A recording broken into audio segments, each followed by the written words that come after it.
Hello and welcome, Overwatch fans. We are here. We are live. Little IEN action. That is the Indiana Esports Network action coming at you. I'm FBI Tugboat. Here with me, as always, is Nerdy Bird. Nerdy Bird, how we feeling? I'm feeling hyped. I'm excited. It's been a while. By that I mean, I think 72 hours since I last broadcasted some Overwatch action, so I'm excited to see some more Overwatch gameplay. As you know, I'm a huge nerd when it comes to anything Overwatch related, so I'm excited to watch everything and anything that's going to happen during this broadcast. Oh, absolutely, absolutely. We'll get a best of 5 here, so 3 maps at least here between these two high schools going down here in just a bit. But first, of course, I want to talk about one of the organizations that do make competitions just like this one possible, and that is Zotac. The Zotac here. So, hey everyone, we want to give a huge shout out to the Zotac Gaming for powering today's stream. Thanks to their incredible support, we're able to bring this broadcast from us to you, helping to showcase the amazing talent within Scholastic Esports. Nerdy, we were talking last week, I'm sure you've talked plenty yourself about the effect that Scholastic Esports and these sort of organizations can have on players and their futures and whatnot when they have this sort of support, and even middle school, high school, and to help them like go forth and beyond, extend their Overwatch career, their esports career, whatever kind, stuff like this always helps. Let's show our appreciation for Zotac Gaming by giving them a shout out over there on your various social medias. Make sure to join their community on Discord. Don't forget to use the hashtag Powered by Zotac, spelled just like it is. Zotac, of course, spelled Z-O-T-A-C. It's actually right down there. There you go. Easy peasy, easy peasy. Or hashtag Zotac USA. When you post, of course, you can always type exclamation point Zotac in this chat, in this Twitch chat, for a little bit more information. Now that that's out of the way, let's talk a little bit more about this match here on the day. We got the Panthers taking on the Apaches, Nerdy. Yeah, so we've got, as you mentioned, a best of 5s. This is going to be a first 2-3, and currently, as far as these two teams go, this is our week 2 of competition, and so they've already had one series. The Panthers have walked away with a victory in theirs, whereas Wabash, the Apaches, they unfortunately took a big ol' L. So now, Panthers, the question is, can you continue your win streak? Are you going to start a win streak, technically speaking, going into 2 weeks in a row without a loss? Or Wabash Apaches, are y'all going to be able to rekindle the flames this week and walk away with that W so that you start your own path to victory from here on out? Of course, the story is yours to write. It is just ours to talk about at the end of the day, so best of luck to both these teams. And the map we'll be starting out in particular with for this best of 5 is a classic. It's going to be Lijiang Tower, specifically Control Center. It's a classic, Nerdy Bird. Absolutely love it. We haven't talked about this, and when I saw it, I was like, wow, this week 2 and week 7 of this competition here for IEN, this is the best map pool available. We got Lijiang Tower followed up by a little Junkertown action. New Queen Street. We'll be going for our third, of course, our newer game within Overwatch 2. Kings Row, the crowd favorite. Kings Row for map 4. If we get there, Nerdy. If we get there, don't get excited. Elios for map number 5 there. Again, if we get there, if we get down to that 5th map of this best of 5 series. I'm going to say that we will get there because that's exactly what I prayed for the entirety of this weekend, and I got my wish 1 time out of, I think, 5 times. So hopefully I get it more times today, and we can see we're actually rolling out on slightly different compositions. Both teams opting to go with this Bastion, but the front line is what I'm looking at here. The Reinhardt versus the Orisa. The Battle Cattle versus our Knight and Streaming Honor in this instance. Honestly, I think it's all up to how you prefer to play, whichever one you want to make work between these two, but I'm loving the duel of the fates regarding the 2 Bastions. Yeah, I do love that as well. Being able to focus this damage is really going to be paramount here within our control center map. Just like that, the Apaches are given all the real estate in the world here. There really hasn't. There we go. Now we're getting to it. Now we're playing some Overwatch. Charge attempt to the middle here from Reinhardt, but now with the couple members falling, and the front line here, Nerdy, of the Apaches just not able to hold strong. The interesting thing I'm seeing here is a lot of teams are opting to drop the Lucio in these combinations here, and also we have a Life Weaver on one side, no speed necessary, and that is actually our squad that is being more successful. Prairie Heights, the Panthers, they currently are the ones with that 10% in their favor. They don't have a Juno, they don't have a Lucio. They said we're going with Lifeweaver instead, and it's working thus far. I'm really scared about fighting in this hallway for this exact reason, though, and that's because of the Earthshatter coming through. We didn't have Spear Spin, we didn't have Spear nor Fortify, and so we lose our frontline Orisa. Reinhardt does get dangerously low, but it's just going to have to round a corner in order to sustain. With that shield going low, he charges in. This could be a death sentence for this Ryan if he's not careful. Reaper is thirsty for blood, wraiths away, but we lose Zombie in the process.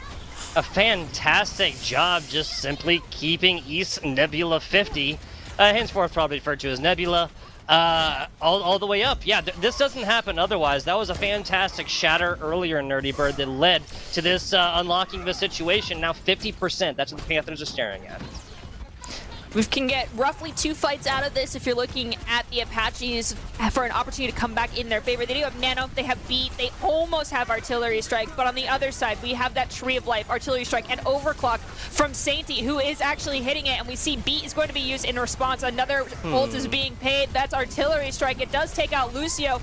A swift swing with the hammer will find that Bastion as well as the Reaper. We hit the Nano boost, but I think it's a little too late. We do find 2 eliminations because of this Nano, but Percy will pass away, and now Diva getting ejected out of Toki also finds themselves returning to spawn. Yeah, just a little bit too little too late right there. Also, as Lucio main myself, Voltex, or Vultex, excuse me, I feel you. You drop that one, and then the Bastion ult comes in. It feels bad, man. It feels bad. I mean, you and me both. We've spent a lot of times on the Frog, but we're engaging now with Zombie using the Artillery Strike. Lucio got slept in the process. Ana walks over the Reinhardt. Reinhardt disregarding Grandma. We have Tree of Life getting procced with Death Blossom being used. Self-destruct magically does find one, as does the Death Blossom.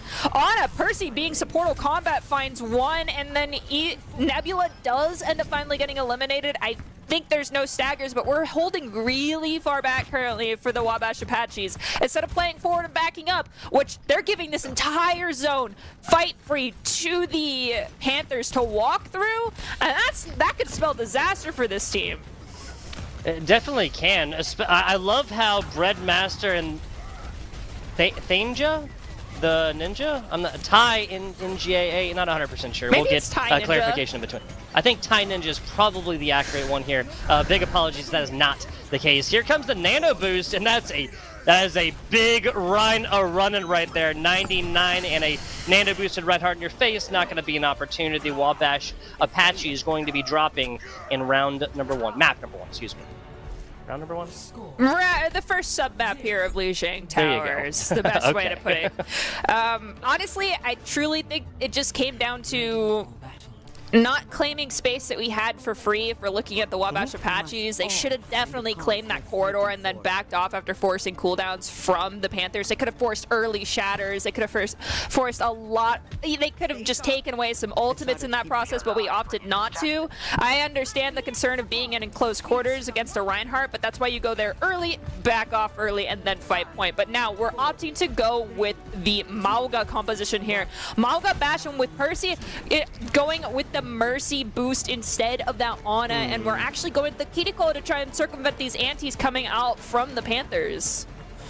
I love the Kuriko, but at the end of the day, the big problem that the Apaches had was the speed. Simple as that. Other side had plenty of it, and there wasn't. And this Lifeweaver was just keeping the tanks alive completely. And now it's just to set them up in the window and take them down as they come. Okay, this will be a very, very clear and definitive first team fight win for the Panthers. That is a lot of ultimate charge going their way. The other issue is what we're running into, and this is just a side effect of also not having two tanks in the game, I feel like, still. And that's, we can't take off angles. Truly, Thai Ninja and Percy should be going on an off angle, or Zombie and Percy. And standing behind our tank puts all the pressure on our tank, and that's how our tank ends up blowing up. But if you wide swing away from them, someone has to look at you and not look at the tank, or vice versa, and it increases everyone's chances of survival. So hopefully we look for 2 entry points here and not just going through 1, as we use our overrun to get in, instantly charged into a corner by Reinhardt, and we even get antied. However, we will sustain because of the Suzu. Oh, okay, so that was going to be just a stun action, charged in, and the Maga met him there. Percy done so. This is going to be real tough for the Panthers to keep this dream alive, and they will not. Last alive is the Life Weaver, and neither of these sub-maps will go a full 99 to 100, or 99 to 0, excuse me. Thankfully, and 45 is an even healthier amount to be at, in my opinion, for the Panthers than the 50%. I say that because around the 30% mark, you can guarantee you get extra fights, and if you're wanting to make sure your ult economy is good, sometimes those extra fights are worth it. Now we see the overclock come in. East Nebula has to the Maga for the mirror matchup. We hit the Kitsune Rush. The Tree of Life comes through as well to try and compensate for the extra damage that's going to be flushed out due to that Kitsune Rush. We lose Tai Ninja, and I do think that this is going to be a little bit of a stalemate. However, Percy hits that Mercy ultimate, going in with the Valkyrie, trying to give us extra damage, extra healing. And now we're into the cage fight territory, and I think the other Maga might hit it soon too. Yeah, but with Breadmaster just pouring out this damage, and that's what I was talking about. So you see Percy get the res onto Tai Ninja. Tai Ninja is flirting with right there with 100%, and given just the effects of that ultimate, right? You can shoot him, but you can't shoot out people. That is Tai Ninja just cleans this up in every way, shape, and form, and the Panthers heading for the hills. I think the attack visor going into cage fight was absolutely massive. My only concern now is that we have nothing, because visor plus the damage boost from Mercy is almost enough to break us out of cage fight, and we have Nebula getting dangerously close to their own cage fight. But, you know, we're going to take away some of the issues out the gate by eliminating that Lucio, and then Eastern Nebula being taken out as well, with our DPS doing it work very early on. Now we're entering last fight territory with less than 15 seconds on the clock. We need to start finding a way to recoup our losses and get ready to touch the point again after the Panthers. Yeah, see, and that is exactly what the Panthers could not have allowed to happen. They have 1, 2, 3 players, excuse me, a DPS, a support, and a tank, all flirting with ultimate right now and nowhere close except for Percy on the other side. Here comes the cage fight. We do hear a beat as well inside of that cage fight to make sure that Nebula can just do as much damage as humanly possible in this moment. We see that overrun go through, tries to get a squish on the Mercy, doesn't find it. Mercy even comes in. Valkyrie will find the resurrection onto their Kiriko. I think the Pedo might have even come in a little bit clutch for this Maga as we hit that cardiac overdrive. Use the Suzu for a little extra healing, and the Kitsune Rush comes through. However, unfortunately, it might be too little too late for this fight. We've lost 3, and now, despite that, we're still dumping ults in. This should have been a one fight. We used cage fight and we used Tree of Life. I think Breadmaster, we could have saved that ultimate. Yeah, 100%, 100%. This was a mad dash attempt at the very, very end there, Nerdy, just to try and hold on to this one. And now, I mean, Percy and Breadmaster using theirs, the Kitsune Rush as well. We're not going to have a lot from the Apaches to be able to break into this. And having 2 DPS ultimates on paper sounds great, but it can be easily undone with a single support ultimate on the other side. Well, we're going to hit the overclock early, and there isn't a support ultimate on the other side to respond to this one with. However, Tai Ninja is flirting with danger themselves. They have 100% on this visor. They could hit it. They've lost Percy, so their Mercy is gone, but Dark Lobster is also eliminated with a great Helix placement. We do find the elimination on to Sanity. Can we follow up and get this Bastion and the Maga? Maga comes in with the overrun. We hear Artillery Strike come down. It's good. It finds 1 elimination, but unfortunately, both our DPS are currently down. It's Breadmaster against the world. Breadmaster finds 2 eliminations, and Kiriko is there to help out. Nicely done, keeping the dream alive here, now getting a little bit of support. There's Percy on the Mercy up top, just keeping everybody alive, and that was ended just about as quickly as I was able to say it right there. Taking down Percy, trying their best, 99 to 99. Nice headshot. Gotta love the supports getting those headshots in there. And we come in 1 more ultimate just to secure the round, and that's going to be the map victory of Bleaching Tower going over to the Prairie Height Panthers. Our next map is going to be Junkertown, but honestly, I think map 2 was really close. I think it just came down to really fully utilizing the kits of the supports. I mean, great supports won't win you a game, but they sure as heck unfortunately can make it harder for you to win that game. However, we'll take a look at Breadmaster coming in with the play of the game here on this Maga. I think the Maga swap was great. I just wish that we had the opportunity to utilize more speed. This game is about going fast, believe it or not. Gotta go fast, 100%. 100%. There are two different support heroes now that do this as well, right? You got your Juno, got your Lucio, a couple of different ways to positively influence the speeds of multiple different teammates, right? It used to just be Lucio, we don't live there anymore. And we really only saw a single Lucio all the way across. I don't believe we saw a single Juno there, so a little bit of a deviation from week number 1. Truthfully, I feel like Juno, after the quote-unquote bug situation that occurred with D.Va, after that was patched, I called it a feature, and I'll continue to call it a feature. I think it was intentional. I think they wanted us to have fun with something that kind of like, the Mercy super jump that came into fruition for a bit, where like when that was found out, they're like, oh, well, we're not going to patch that out. But then D.Va kind of became too oppressive, so they're like, okay, maybe we do need to patch out this bug. So they patched that out, and now I feel like people don't see the value of Juno. But the real meat of the issue here is that people don't understand how important speed is. And in a lot of people's eyes, it's like we have a main support and we have a flex support. And it's like, okay, it's time we do away with this mentality. It's time we focus on what is truly the core of the issue here, and that is we have a main support and we have an aim support. That is how Overwatch has been for a long time, and that is the new definitions that a lot of people have used, I think, for a few years, but at least in the upper echelons.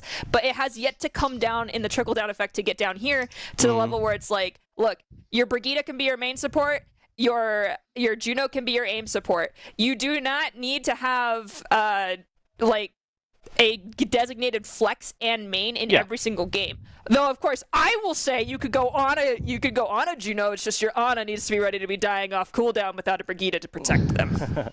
It's a very good point. And I have to agree with you. I mean, this is a frequent theme across many different esports. The flex support, right? The flex support. It was such everybody. It seemed like every single person, for as many Overwatch players as there were, Nerdy Bird, there was a different definition of what exactly a flex support was, and how this hero is a flex support. This hero is kind of a flex support. This hero is definitely not a flex support. Everybody had different definitions. I like yours and the new one a little bit more. Well, I mean, it makes it easier. Your main support is one who doesn't fully rely on like a weaponry or to do the healing aspect of their job. So yes, that does mean Zenyatta can be counted as a main support. But then your aim support, that's where you got like your Baptiste, your Ana players. Those people that it's like, if they miss their shot, if they miss just one, you are passing away. And that is a tragic truth of the situation.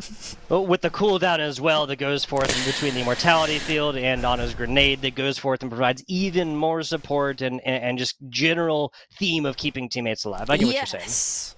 And I was so grateful when someone introduced this concept to me, and believe it or not, it was a fellow Lucio player. Not to toot our own horns, but we Lucio players tend to be a little crazy, but it's a good type of crazy. So with that in mind, I want to see that type of mentality going into this map a little bit more. Focus more on the utility that these supports bring to the table and how to utilize that. I mean, like Lifeweaver, just Life Grip is so powerful in some instances when you're going up against Brawl or pull someone around a corner out of the Maga LOS. We saw just how powerful it was. That is fully utilizing a support's kit. Now, the question is, can our supports of Percy and Panda Good also fully utilize their support kits? It's a fantastic question. It's a fantastic question. Talk a little bit. Here you go. 2 points. First, subs here. We do have a few subs coming out from the side of the Wabash. You mentioned Little Turtle and Panda. Got a couple of animals here joining the Wabash Apaches. Second here, we didn't broach the topic earlier. Seems like Prairie Height is going to be a pretty experienced squad. Only one player that is not going to be a senior in high school. Looking at Wabash, it's a pretty even mix here. Ty Ninja, Breadmaster, both seniors, Little Turtle and Bunny. Oh no, excuse me, Little Turtle Junior, Bunny freshman. Yeah, it really runs the gamut over there as far as their class. Nerdy Bird. Hey, anyone who is a senior in high school and looking for esports opportunities, hit me up. I do work in the college space outside of just casting, but nonetheless, let's talk about what just happened beyond the casting, and that was unfortunately Tide Ninja getting cast back into the spawn. I love Doomfist compositions. They remind me, they're akin to Wrecking Ball. It's like get in, play disruption as much as possible, and get out. But unfortunately, Dark Lobster pulled a little too much attention in the disruption attempt, as did Little Turtle. Now, the Pharah is my big concern because Ty Ninja has to deal with Pharah, Panda Good has to deal with Pharah, and Mercy. And Ana, Percy. Those players are the ones who have to look at this Pharah, but the easiest person to hit the Pharah definitely is going to be Percy. Do we want to dedicate that much healing resource to doing damage? I don't know, especially considering Doomfist already has their sights set on Percy. Yeah, Percy actually getting out free on this one. So the switch onto Little Turtle is going to have a little bit more effect onto the far up top. But really, with a Life Weaver down bottom, with the longer range healing, with the life grip and everything else, this is just going to be a really, really tough slog here for the Wabash Apaches. And it's even harder losing Panda Good. I mean, losing anybody early in a fight basically means that it's, you know, we're going to try and play for the trade, but if we can't immediately follow up and find an elim, then we've got a problem. And now Sanity is going to find Ninja, and then Breadmaster will fall thereafter, and Percy gets a wave hello goodbye to the face from Eastern Nebula, who was our tank that swapped over to support, by the way, onto the Lucio. Hats off to you. That was my college career in a nutshell. Finding an elimination, and then it took everybody, all 5 players, to find that final elimination to make sure this payload was secured with the first objective. I think that just speaks to Orisa's kit now and how it has been for quite a while. You need 5 players just getting on there even through the javelin spin and whatnot else. Let's talk about little ultimate action. East Nebula, this is just a Prairie Heights Panther squad that hasn't really needed to heal that much. That's why East Nebula isn't quite there. We'll see the Doomfist ultimate here in just a second. Both DPSs and the support with ultimate already just glowing. Apache's only with the Percy ultimate. Little Turtle has expelled 2 major cooldowns. We opted to use Spear instead of Spear Spin while dealing with the Bastion in turret formation. And this Pharah has the go-ahead, seeing that Suzu being used. Cryo Freeze is available. We use Kitsune Rush to sustain a little bit and move a little faster, but nonetheless, Panda will end up being eliminated. We hear the Nano Boost get used as well from Percy to go on to Little Turtle. We have Terra Surge, but I don't know if we can find any eliminations through the Tree of Life here, even if we have Terra Surge online, as Percy running for their lives get eliminated. Breadmaster does as well. Left to fend for themselves as a support against a Doomfist who's ulting you up in your face. Tell me if this sounds familiar. That's going to be the tank taken out here from the Wabash Apaches. And the Panthers have just, I mean, they might have been like longer, more consistent team fights than what we saw in Lijiang Tower map number 1, not map number 2. That was 199 now, y'all. But this right here just seems a little bit more like kind of beating your head against the same wall, especially given that we've seen no changes whatsoever from the Apaches since the Orisa change. I think the Apaches should have truthfully either played more angles and waited out Bastion turret form. Oh no! Oh, Reaper ends up getting stuck outside and doesn't get the beat. We have a attempt to basically remove sound barrier by also using the artillery strike. Actually, no, Lucio hit that to be aggressive. So Eastern Nebula, I have bad news for you. That's typically not the way to go. And we do end up losing our Bastion in that moment as well. But nonetheless, it looks like the Apaches might have an opportunity to regain their footing. This last objective can be a little bit more friendly to the Brawl type of comp they're trying to do with the Spam Brawl, but Dive still has the advantage with the high ground capabilities.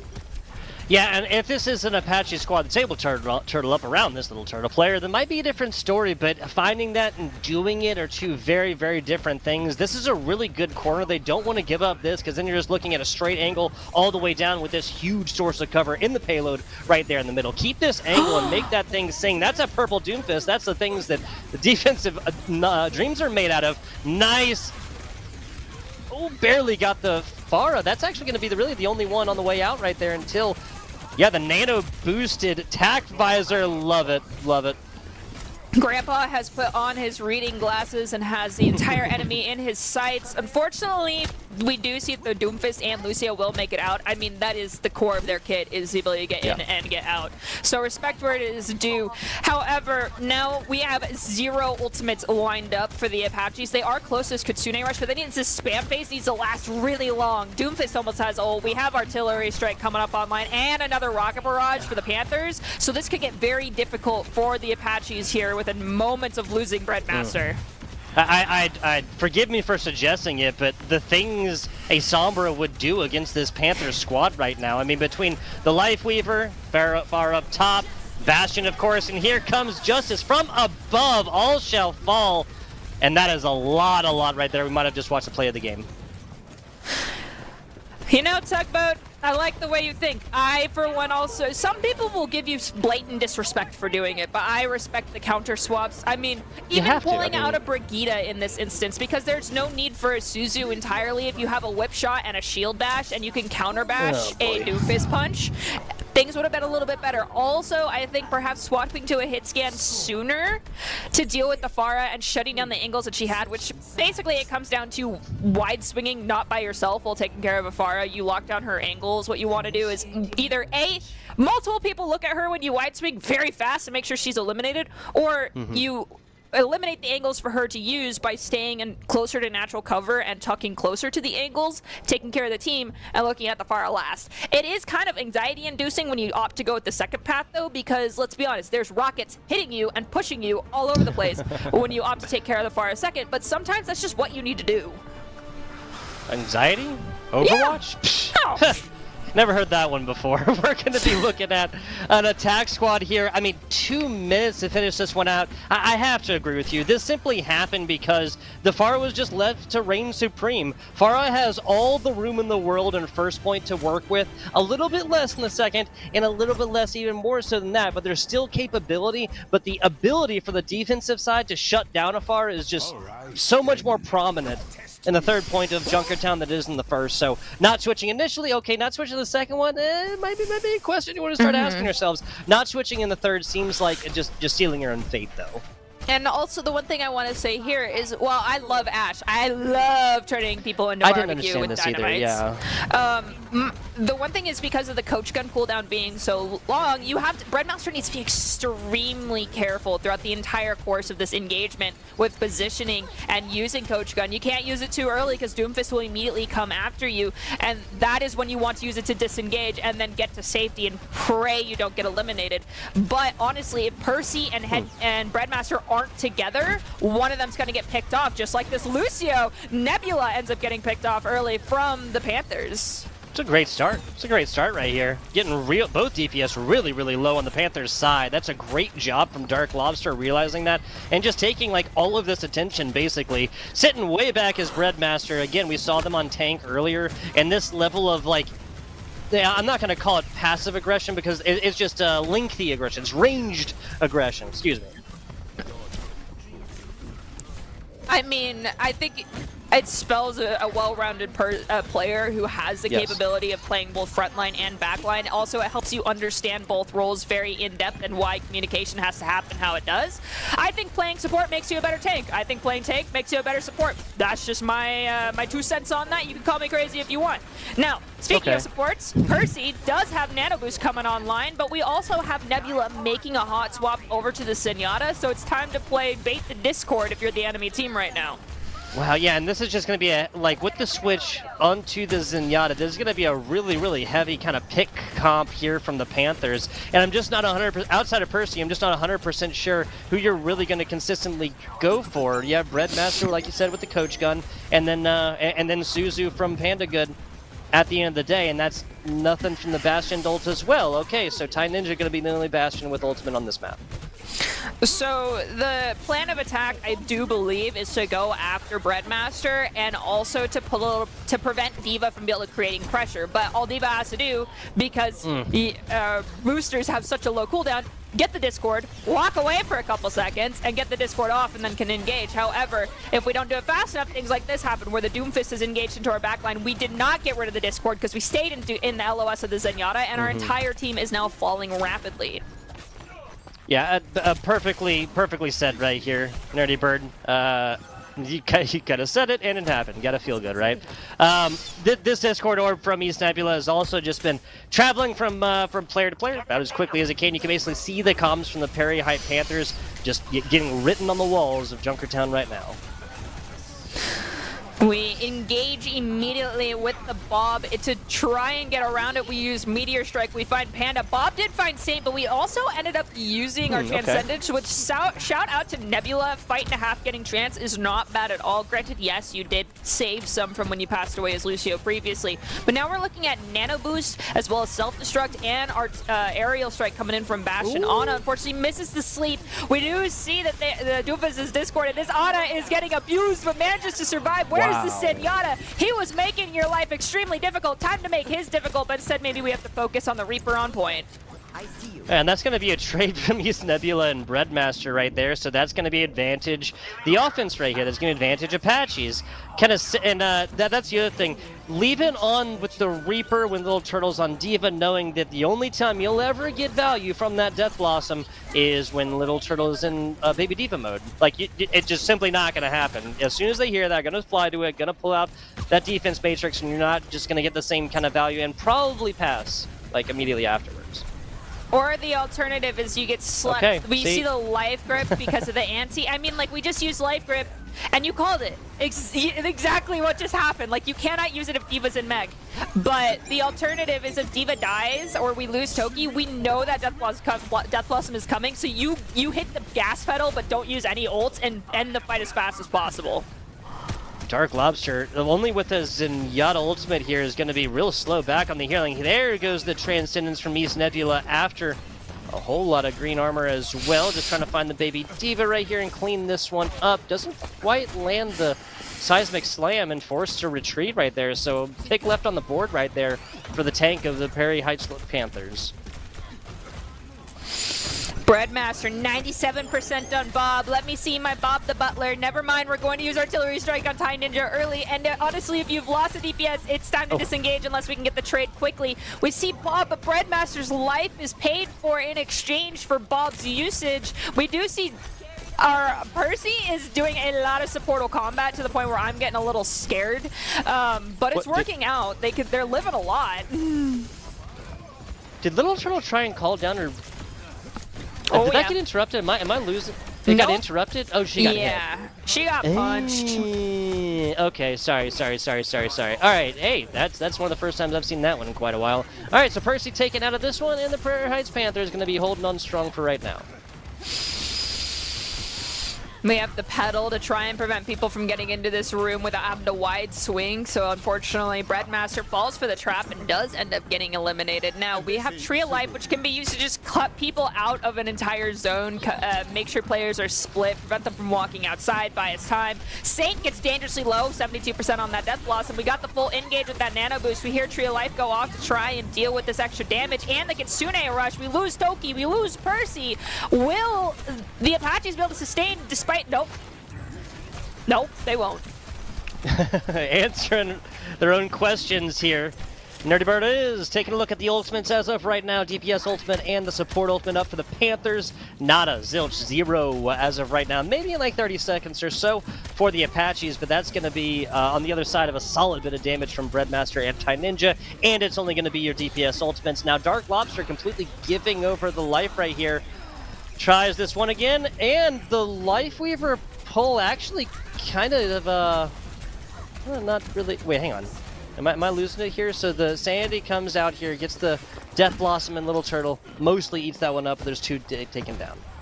Yeah, that life pull only pulled Reaper halfway through the corridor, and I think it was intentional to try and give him extra time in the Death Blossom as D.Va anticipated Reaper to get fully pulled out. Took their hand off of Defense Matrix, and because of that, two people ended up falling, and we lost Toki. Okay, so that was a great play. I was kind of confused for a half a second about, wait, did they mean to do that? Like, I'm going to say they did, even though odds are it was on accident. No, I mean they interrupted the life grip on the way right there, and it was about perfect timing. Dark Lobster gets granted with another lease on life for a second right there by the Lifeweaver, but not gonna happen afterwards. You gotta say, this kind of feels like the Panthers continuously getting aggressive and then getting punished for it and then not changing their game plan, Nerdy. Some players think that the only thing you need to do is hit the W button. Sometimes the S key needs to be interwoven in that on occasion too. I do think swapping to the Orisa might be coming a little too late. Honestly, you could have gone, I think, with a Sigma or a Ramatra. Little Turtle, the Orisa. Yeah. I love Battle Cattle, don't get me wrong. However, I think you're a little too stationary for the amount of movement that comes through. And even then, the swap came through. We see that there's a Zarya swap on the other side. And while that's happening, we've forced out Immortality, but we've also forced Percy back into the spawn and Orisa off the payload. That's going to be a 3-0 here for the Panthers. Maybe, they get hyper-aggressive right there, but once they have ultimate, they come back, and once you actually get into the last little 180-degree turn, or you get all the way in here, and, I mean, at least, like, hope and praying for an Apache's W right here, so we can see a little bit extra Overwatch. It is 2-0 as of right now, heading into map number 3, and possibly the last. Possibly. Yes, we're going to head into New Queen Street, NQS, as some people like to call it. It's Push, our second newest game mode in all of Overwatch, and quite frankly, I'm thankful we're not seeing the newest game mode in Overwatch here today. So with that in mind, based off of what we've seen thus far, we could have anything going for us as far. We could have a Doomfist on New Queen Street. I'm really hoping that the Apaches have some form of Ram Rush composition or Jotes, JQ Rush comp in their back pockets, because Jotes works so well on NQS that, I mean, like, it just makes my heart happy when I see it executed. You go to that first coastline, you pull someone with your knife, and you just turn perfectly, and then your Lucio is able to come through and hit a boop just to verify that that person goes off the map. It is the most, like, satisfying moment of any Overwatch player's, like, game day, in my opinion. I know it's a tough ask, but let me tell you, just knife, pull him to you, and have your Lucio boop. It is a lot easier than it sounds, I promise. Yes. But I don't know if I'll be getting that today. It really is. It really is. And again, that is those good brain chemicals, that good dopamine right there. Let me tell you, when that teamwork gets off, and then, hey, a single boop, you're getting it back 4 seconds later. If you get in a tank, it's going to be massive. It's going to be fat. Now, getting back to what you said a little bit here, because you mentioned Lucio. Here, you literally need some sort of speed hero, whether that's a Juno or Lucio. You need it at least for initial push. Once you get on defense, you might be able to change that up a little bit, but support heroes, you know, your Zenyatas, your Anos, they don't have movement abilities, just don't work as well right here. If you're talking about having to constantly go back and traverse half a map every single time you get taken down. Very picturesque, though. Love it. I mean, it's Canada, right? I mean, yeah. Oh yeah, Toronto does, says right there. My partner's Canadian. He's also a Lucio player. When Toronto got announced, he absolutely lost it. So take with that what you will. I personally, out of all the escort maps, I'm like, East Esperanza. But I digress. Let's take a look at these compositions. Little Turtle is giving me what I like, and that is a Sigma, so my day is already getting a little bit better. Now we've got the Zarya coming out for the side of the Panthers, that Pharah. Pharah's going to produce that boop potential, but what are we missing on both sides? You called it earlier, the speed. Where's my Juno with the Hyper Ring? Where's my Lucio with just basic aura speed or actual speed boost? I mean, Percy can life grip someone out of spawn, but that's one individual, so we're all going to be getting here really slowly. Personally, we've seen mostly playing the Mercy thus far. Again, kind of like that backline support. They played it to a T earlier. We'll see how they're able to do this one again. Trading a tank for a support, I think I'll take that if I'm the one losing the support. Dark Lobster finding that elimination will give their team a point of entry. And, I mean, yeah, if you're a Zenyatta and you find an Elam onto a tank, go for it, my friend. We have Zarya pushing forward, hitting the W key, having that S key ripped off the keyboard. 80% charge and counting. Life gripping our Kiriko to give them a little extra healing boost. Might have actually just done it to make sure they could stay alive. But now Reinhardt's got to charge back towards the team. It looks like BM a little bit, like, hey, how about you take this support out and not me? I'm just going to go back to spawn with the rest of my friends. No, none of that here. Looking to get up a solid defense here is the Apaches, but 50 meters already for the Panthers. This is a brutal number to try and overcome early. And we have Breadmaster pulling up on the Cassidy. I wish we had seen this Cassidy play actually coming through over on New Junk City, well, on Junkertown. I digress, though. I like me some good cast play, even with the changes. Unfortunately, we do lose Tai Ninja over to some Bastion on Bastion aggression between these two players. We have Artillery Strike coming in, Kitsune Rush, as well as Tree of Life on the other side. But Graviton Surge with a Bastion turret farm. I mean, you're going oof, but I'm like, tasty. It's brutal to watch because I know what's happening at the end of that one. Little Bastion on Bastion action right here. Going to take out their counterpart, not going to happen. Full regroup, and that's wise decisions here for the Apaches. It's just a simple fact that the Panthers were able to do this with a single ultimate, right? They are now completely glowing. It is Christmas Eve here outside of East Nebula. I'm sure they'll have their Gravitron Surge. Gravitron? I never remember which one it is. Graviton Surge. You're right. Gravitron Surge, got it. Yeah, so Zarya's Graviton Surge, Gravitic Yes. Flux is what Sigma has, so I love having to deal with both of those in the same map, and we almost did earlier. I digress. We have Thai Ninja hitting the artillery strike, finding the Zafara, who was on the ground in that moment. Panda Good gets eliminated, but there's 3 elims coming out. But we've unfortunately had a panic moment and hit every single ult in our bank accounts for the Apaches. Tragedy might strike in this next fight because the other team now has 3 ults. We need to be very aware of this, Farah. If we see Bash and Turret form, we just need to back off around a corner, truthfully. That's all it takes. Yeah. And if you get discorded, walk away for like 2 seconds, please.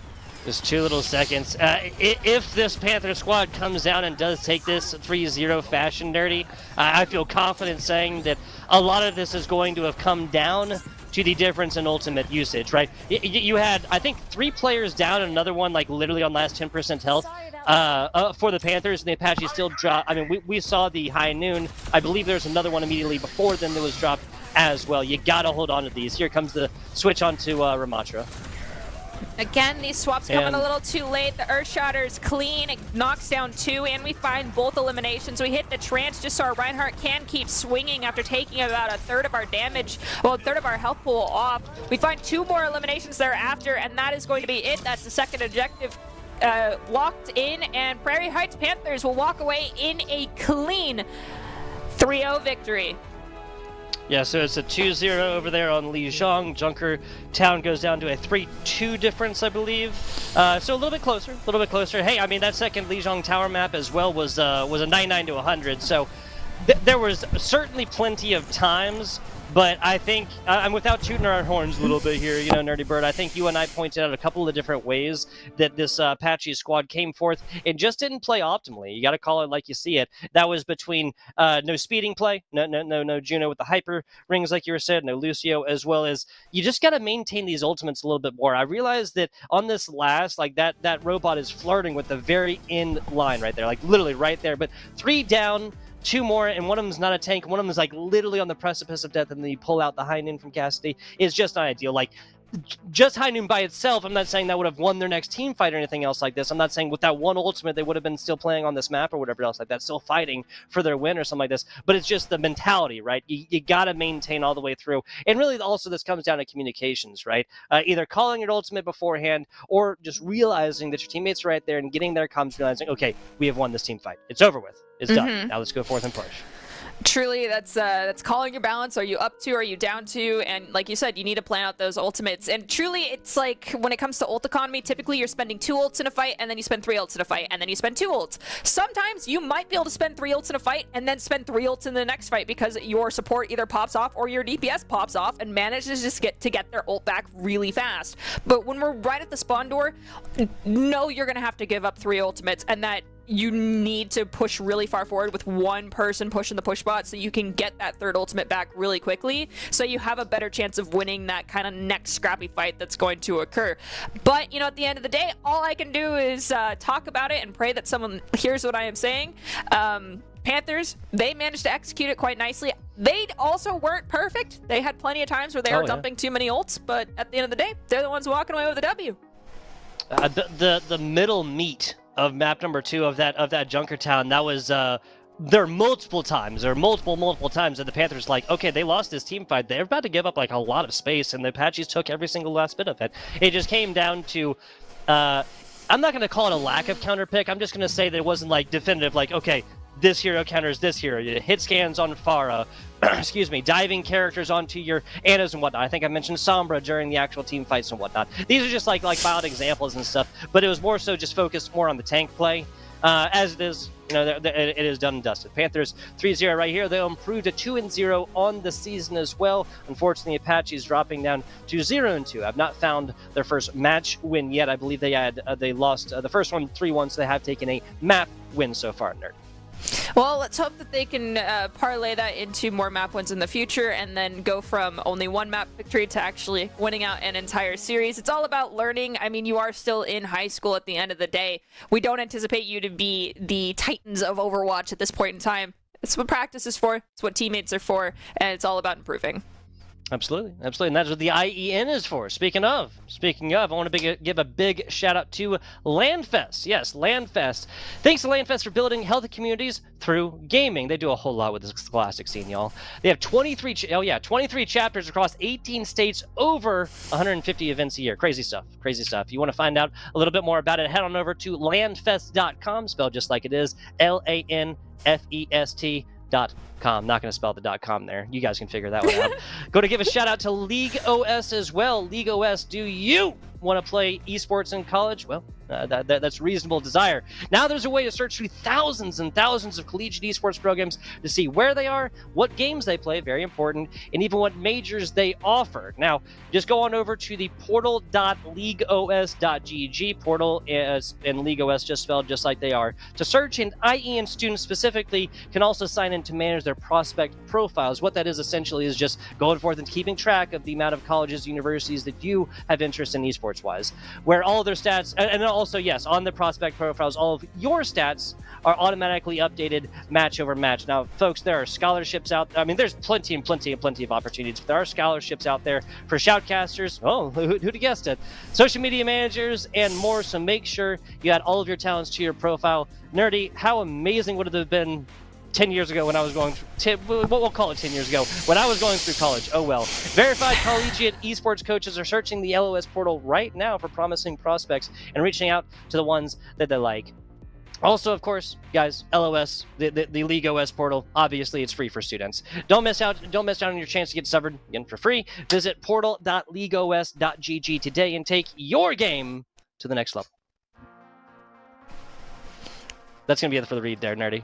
Okay, I do believe, though, that after that very long shout-out that you and I have actually reached the conclusion of our Overwatch casting for the day. So do you have any final words for the people out there before we close out our IEN broadcast?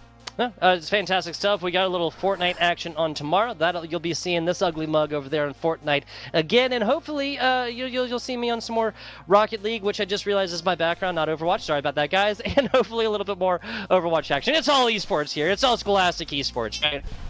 That's true. I mean, at the end of the day, I think most people know that you cast multiple titles, so it's just like giving a little nod to the beginning of your career back there. I, for one, however, will always be casting Overwatch, and that is why even my graduation cap back there has, the Grandmaster logo on it.